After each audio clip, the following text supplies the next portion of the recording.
హరి ఓం శ్రీ గురుభ్యో నమః. మిత్రులారా, నాకు ఈరోజు చాలా సంతోషంగా ఉన్నది. ఎందుకు అంటే పాత మంగళగిరి శ్రీ పద్మశాలి బౌద్ధమ సేవా సంఘం వారిచే నిర్మాణం చేయబడినటువంటి శ్రీ భద్రావతి సమేత భావన ఋషి స్వామి వారి దేవాలయం మరియు కళ్యాణ మండపములో ఈరోజు మా నాన్నగారి పేరిట జరిగేటువంటి పూజా కార్యక్రమంలో నేను వారసుడుగా హాజరవటం జరిగింది. ప్రతి సంవత్సరం నాకు వదిలిసిన కాడి నుంచి కూడా నేను ఈ పూజా కార్యక్రమానికి ఇచ్చేయటం, పురోహితులు నన్ను ఆశీర్వదించడం కూడా జరుగుతూ ఉన్నది. వారసత్వంగా మా తండ్రి గారు నాకు ఇచ్చినటువంటి భాగ్యంగా నేను భావిస్తూ ఉంటాను.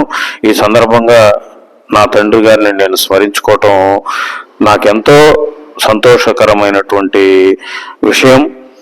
ఈ విషయంలో నా తండ్రి గారికి నేను ఎల్లప్పుడూ కృతజ్ఞుడిగా ఉంటాను. అలాగే మంగళగిరిలో నేను ఒక వాస్తు సిద్ధాంతిగా ప్రాక్టీస్ చేస్తూ ఉన్నాను.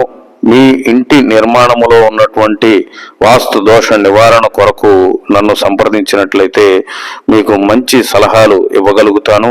అలాగే మీ నూతన గృహ నిర్మాణాన్ని వాస్తు ప్రకారం నిర్మించుకోదలచినట్లయితే నన్ను సంప్రదించండి. మీ జన్మనామ నక్షత్రాలకు తగినటువంటి ప్లాను నేను ఇవ్వగలుగుతాను. జై గురుదేవ్, శ్రీ గురుభ్యో నమః.